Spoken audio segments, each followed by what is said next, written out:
Hello my dear student, this is our 7th lecture on chemical bond. वेगवेगळे topic जे आहे ते under chemical bonding आपण जे आहे ते स्टडी केले, आपण डिस्कस केले वेगवेगळ्या लेक्चर्समध्ये. आजच्या लेक्चरमध्ये आपण एक इम्पॉर्टंट थेअरी जी आहे ती डिस्कस करणार आहे, जी आपल्याला खूप युजफुल आहे, हेल्पफुल आहे to form covalent bond in between two atoms. Covalent bond जे आहेत ते कशा प्रकारे फॉर्म होतात, कुठल्या कंडिशनमध्ये ते फॉर्म करता येतात, त्यासाठी काही रूल्स अँड रेग्युलेशन्स काय आहेत, ज्यांचा उपयोग करून जे आहे ते आपल्याला कोव्हॅलंट बॉन्ड जे आहेत ते फॉर्म करता येतील, हे सांगण्याचा प्रयत्न काही थेअरीजमध्ये जे आहे ते करण्यात आला.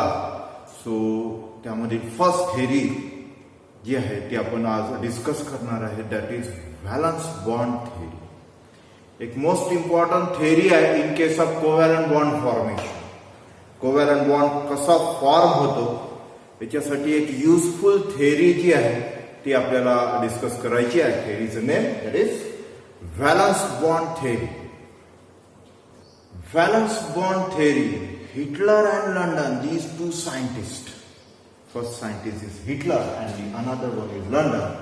या दोन सायंटिस्टनी जे आहे ते वेव्ह मेकॅनिक्सचा यूज करून जे आहे ती एक थेअरी जी आहे ती रिप्रेझेंट केली, ज्याला नेम देण्यात आलं valence bond theory. Valence bond theory जी आहे त्यांनी जी आहे ती कुठल्या बेसिसवर बनवली, तर वेव्ह मेकॅनिक्सच्या बेसिसवर त्यांनी ही थेअरी जी आहे ती तिथे पुट फोर्थ केली. त्यानंतर याच थेअरीवर जे आहे another two scientist, Pauling and Slater, यांनी सुद्धा या थेअरीवर जो आहे तो पुढे रिसर्च केला. That means they extend this theory. कोणी, तर polling and Slater. That means एक इम्पॉर्टंट थेअरी जी आहे ती तिथे पुढे आली आणि त्याच्यामध्ये कॉन्ट्रीब्युशन कोणाचं होतं, तर first scientist is Hitler, second one is London. So या दोन सायंटिस्टनी सर्वात आधी ही थेअरी जी आहे ती रिप्रेझेंट केली आणि त्यांना एक्सटेंड करण्याचं काम, या थेअरीला एक्सटेंड करण्याचं काम जे आहे ते पॉलिंग आणि स्लॅटरनी केलं. आणि एक इम्पॉर्टंट थेअरी जी आहे ती आपल्या समोर आली, that is valence bond theory. Specially कशासाठी ही थेअरी युजफुल आहे, how chemical bond, how covalent bond particularly form. Covalent bond form करण्यासाठी कुठल्या कंडिशन ज्या आहेत त्या फॉलो कराव्या लागतात, त्या कंडिशन्स ज्या आहेत ते या थेअरीमध्ये जे आहे ते देण्याचा प्रयत्न जो आहे या चार सायंटिस्टनी जो आहे तो केलेला आहे. So one by one in case of valence bond theory याचे पॉस्ट्युलेट्स जे आहेत ते आपण डिस्कस करू, जे पॉइंट्स त्यांनी सांगितलेले आहेत ते आपण डिस्कस करू. So first postulate of valence bond theory is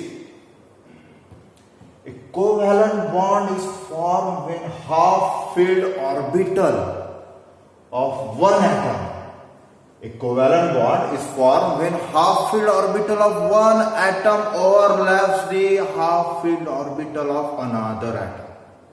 पहिला postulate, first point, first important point of this valence bond theory कुठला आहे, तर कोव्हॅलंट बॉन्ड जो आहे तो केव्हा फॉर्म होते, जेव्हा ओव्हरलॅपिंग ऑफ टू ऑर्बिटल्स होते.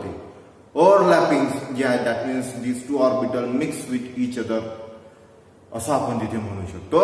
सो जेव्हा तिथे ओव्हरलॅपिंग होते दोन ऑर्बिटल्सची, कुठले दोन ऑर्बिटल्स, तर हाफ फिल्ड ऑर्बिटल. कंडिशन काय, covalent bond is form when one half filled orbital of the atom overlaps the another half filled orbital of the other atom. एक half filled orbital, half filled orbital म्हणजेच काय, तर single electron present असलेला orbital. असा orbital ज्याच्यामध्ये one electron जो आहे तो प्रेझेंट आहे त्याला आपण हाफ फिल्ड ऑर्बिटल म्हणतो. आणि असे दोन हाफ फिल्ड ऑर्बिटल जेव्हा ओव्हरलॅप होतात, in that case there is a formation of covalent bond takes place. This is our first postulate of valence bond theory. हे जे ओव्हरलॅप होणारे हाफ फिल्ड ऑर्बिटल्स आहेत यांच्यामध्ये जे इलेक्ट्रॉन्स प्रेझेंट आहेत, that is the electron present in these half filled orbital. This is our second postulate actually. The electrons present in these half-filled orbital must have opposite spin. या half-field orbital मध्ये जे काही electron present आहे त्यांचं spinning कसं पाहिजे? They must have opposite spin. त्यातला एक इलेक्ट्रॉन जो आहे एका हाफ-फील्ड ऑर्बिटल मधला हा जर क्लॉकवाईज तिथे स्पिनिंग शो करत असेल तर अनदर कसा पाहिजे? Opposite direction. That means anti clockwise. This is our second postulate, that the electrons present in these half-filled orbital must have opposite spin. त्या दोन इलेक्ट्रॉन्सची जी स्पिन आहे जे सेपरेटली त्या हाफ-फील्ड ऑर्बिटल मध्ये प्रेझेंट आहेत त्यांचं स्पिन कसं पाहिजे? तर ऑपोजिट डायरेक्शननी स्पिनिंग जी आहे ती त्यांची असली पाहिजे. ही सेकंड कंडिशन कशासाठी? तर कोव्हॅलंट बॉन्ड फॉर्मेशन साठी. कुठली थेरी पाहताय? तर valence bond theory.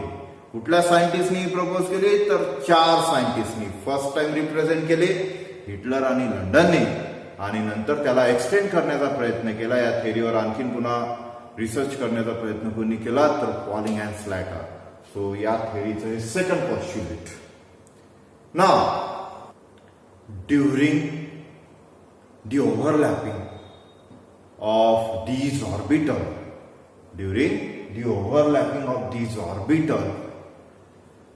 the spin of these electron get neutralized. दोन हाफ फील्ड ऑर्बिटल जेव्हा तिथे ओव्हरलॅप होतात तेव्हा त्यांच्यामध्ये जो इलेक्ट्रॉन प्रेझेंट आहे, एका हाफ फील्ड ऑर्बिटल मध्ये एक इलेक्ट्रॉन, अनदर ऑर्बिटल मध्ये अनदर इलेक्ट्रॉन. त्या ऑर्बिटल मध्ये प्रेझेंट असलेल्या या इलेक्ट्रॉनचं स्पिन कसं असते? अपोजिट डायरेक्शननी. बट जेव्हा ओव्हरलॅपिंग होते in that case that opposite spin get neutralise. ते जे अपोजिट स्पिन आहे ते काय होते? तिथे न्यूट्रलाइज होते.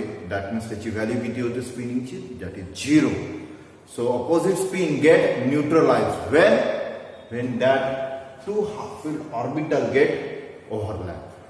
The spin of the electron get neutralized. This is our third postulate.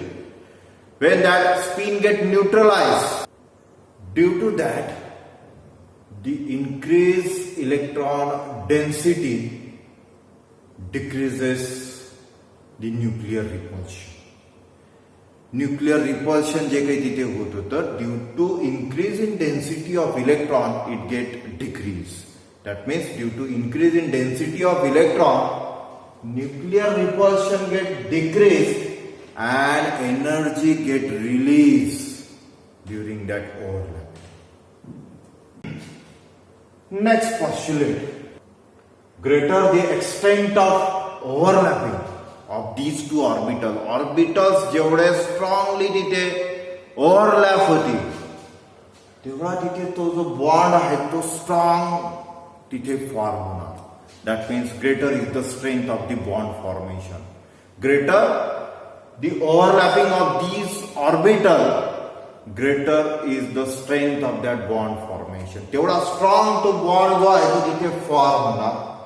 However, complete overlapping does not take place due to nuclear repulsion. हे सुद्धा लक्षात ठेवायचं की रिपल्शन जे आहे, न्यूक्लियर रिपल्शन तिथे प्रेझेंट असल्यामुळे कम्प्लीट ओव्हरलॅपिंग ऑफ ऑर्बिटल्स जे आहे it does not take place.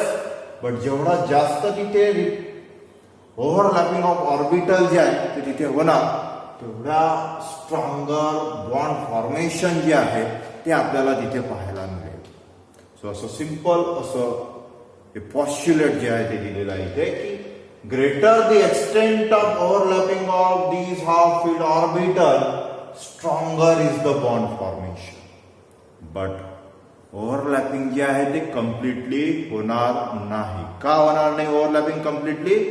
Due to presence of nuclear repulsion. So हे सुद्धा लक्षात ठेवायचं तिथे. This is also the important postulate of valence bond theory. Next जे postulate दिलेला आहे that is about the number of bond formation. किती covalent bond जे आहे ते तिथे फॉर्म होतात हे एक्सप्लेन करण्यासाठी आपलं नेक्स्ट पॉस्ट्युलेट जे आहे ते व्हॅलन्स बॉन्ड थेअरी मध्ये दिलेलं आहे. सिंपल असं पॉस्ट्युलेट आहे, सिंपल असं स्टेटमेंट आहे. That is if an atom possesses more than one unpaired electron. जेव्हा एखाद्या ॲटम मध्ये एकापेक्षा जास्त अनपेअर्ड इलेक्ट्रॉन असतात, in that case it can form more than one bond. एकापेक्षा जास्त बॉन्ड तिथे जे आहे ते फॉर्म होतात किंवा फॉर्म होऊ शकतात. दॅट मीन्स आपण तिथे म्हणू शकतो that is so that the number of bond formation is equal to the number of unpaired electron or number of half filled orbital present in that atom.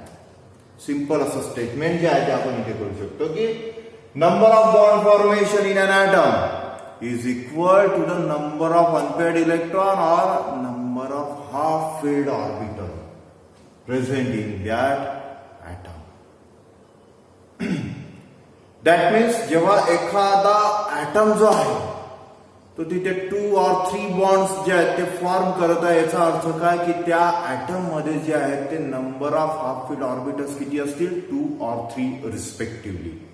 So that म्हणून हे statement जे आहे ते इथे केलेलं आहे की if any atom possesses 1 or more than one unpaired electron, that means एकापेक्षा जास्त इलेक्ट्रॉन जर प्रेझेंट असतील, एक असेल तर एकच सिंगल बॉन्ड जो आहे तो तिथे फॉर्म होणार, बट एकापेक्षा जास्त अनपेअर्ड इलेक्ट्रॉन जर तिथे प्रेझेंट असतील तर जेवढे नंबर ऑफ बॉन्ड फॉर्म होत आहेत तेवढे तिथे काय आहेत तर नंबर ऑफ अनपेअर्ड इलेक्ट्रॉन. हे आपण तिथे सिंपल असं स्टेटमेंट जे आहे तिथे करू शकतो.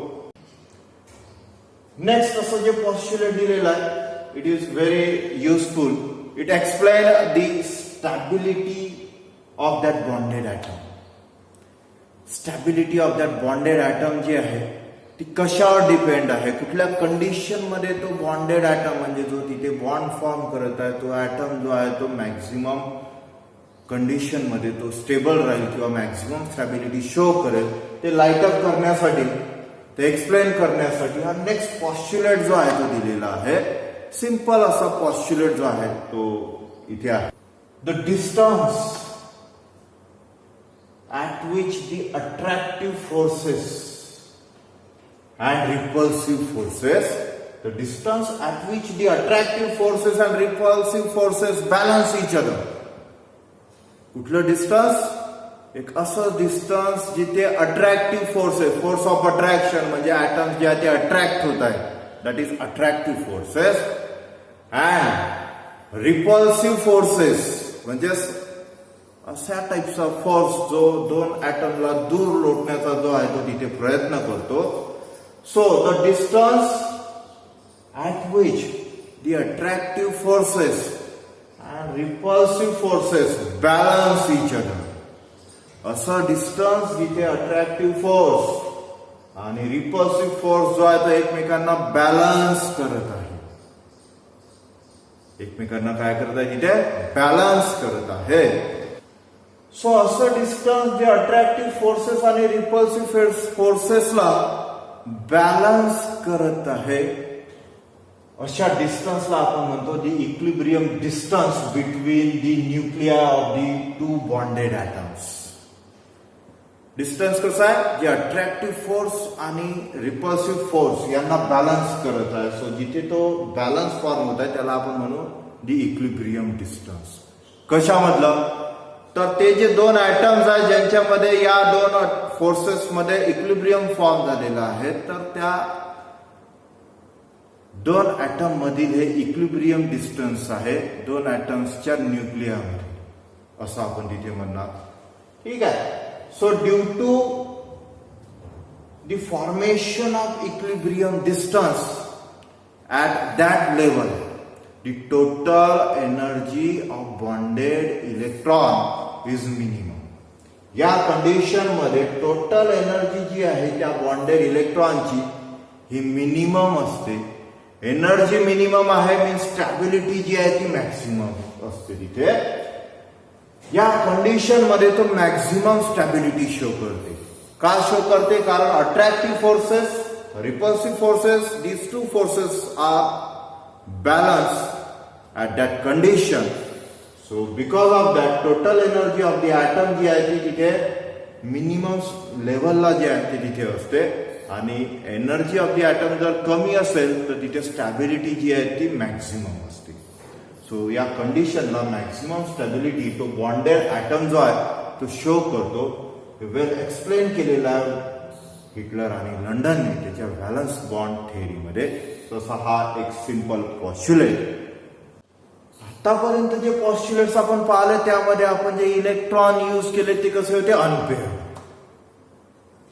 जे की 6 पॉस्च्युलेट आपण पाहिले या व्हॅलन्स बॉन्ड थेअरीमध्ये, त्यामध्ये अनपेअर्ड इलेक्ट्रॉन जे आहे ते मेन्शन केलेलं आहे. But what about paired electron, ते सुद्धा या व्हॅलन्स बॉन्ड थेअरीमध्ये नेक्स्ट पॉस्च्युलेट मध्ये जे आहे एक्सप्लेन केलेलं आहे की पेअर इलेक्ट्रॉनचा रोल काय आहे in case of bond formation.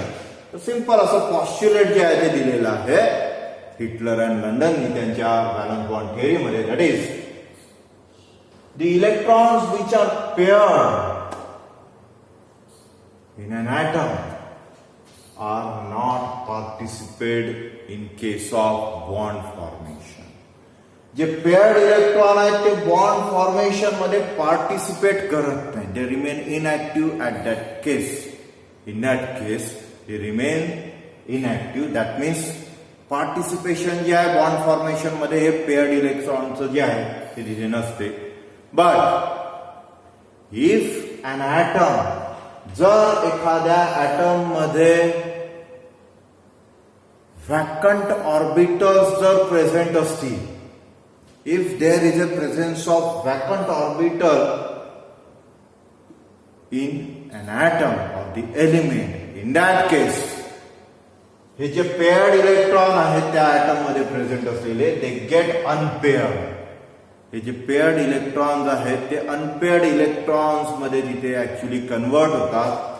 त्या पेअर्ड इलेक्ट्रॉन पैकी एक इलेक्ट्रॉन जो आहे तो त्या व्हॅकंट ऑर्बिटल मध्ये जो आहे तो शिफ्ट होतो. That means paired electron get converted into unpaired electrons. आणि त्या कंडिशन मध्ये मग when that paired electron get converted into unpaired electrons, in that case they get participate in bond formation. However, there is a difference in their energies जी तिथे provide होते. Energy bond formation साठी जी काही provide होत आहे त्याच्यामध्ये काय राहणार, तिथे डिफरन्स राहणार. बट पेअर्ड इलेक्ट्रॉन तेव्हाच पार्टिसिपेट करतील जेव्हा ते अनपेअर्ड होतील. आणि अनपेअर्ड केव्हा होतील, जेव्हा त्या ॲटम मध्ये व्हॅकंट ऑर्बिटल जे आहे ते प्रेझेंट असतील.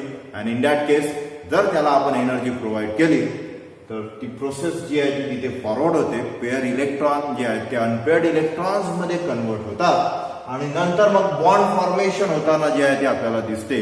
Otherwise paired electrons does not participate in bond formation. हे सुद्धा लक्षात ठेवायचं. The last postulate of this theory is during the bond formation. जेव्हा बॉन्ड फॉर्मेशन तिथे होते, S orbital which is spherical in shape. S ऑर्बिटलचा shape कसा आहे तर spherical in shape, forms a bond in any direction. S orbital जो आहे तो बॉन्ड फॉर्मेशन जो आहे तो कुठल्याही डायरेक्शनने करू शकतो because of its spherical shape.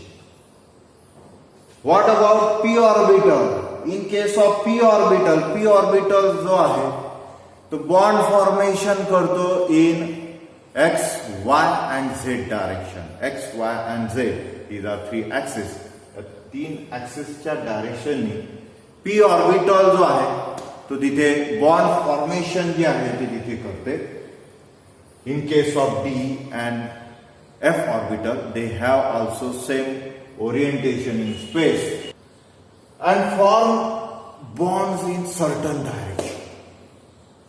Last postulate दिलेला आहे तुम्हाला. हा काय सांगितलं यामध्ये तर directional nature of covalent bond जे आहे ते इथे एक्सप्लेन केलेला आहे या लास्ट पॉस्च्युलेट मध्ये. हिटलर आणि लंडनने along with that Pauling and Slater also in valence bond theory. S orbital जो आहे तो स्पेरिकल इन शेप आहे, त्याच्यामुळे कुठल्याही डायरेक्शननी तो बॉन्ड जो आहे तो फॉर्म करू शकतो. पी ऑर्बिटलच्या बाबतीत तिथे सांगितलेलं आहे की एक्स वाय अँड झेड डायरेक्शननी जो आहे तो तिथे बॉन्ड फॉर्मेशन करू शकतो. That means 3 directions are there for formation of covalent bond by p orbital. In case of d and f orbital, they also have certain orientation in space, in certain direction. ते सुद्धा तिथे bond formation जे आहे ते show करतात in certain direction. And in this way, there is a formation of covalent bond which is directional in nature. Covalent bond कसा आहे तर directional in nature. Overall these are some important postulates of valence bond theory जी Heitler आणि लंडननी जी आहे ती first time represent केली होती. कशासाठी, काय एक्सप्लेन करण्यासाठी, तर how covalent bond formation takes place.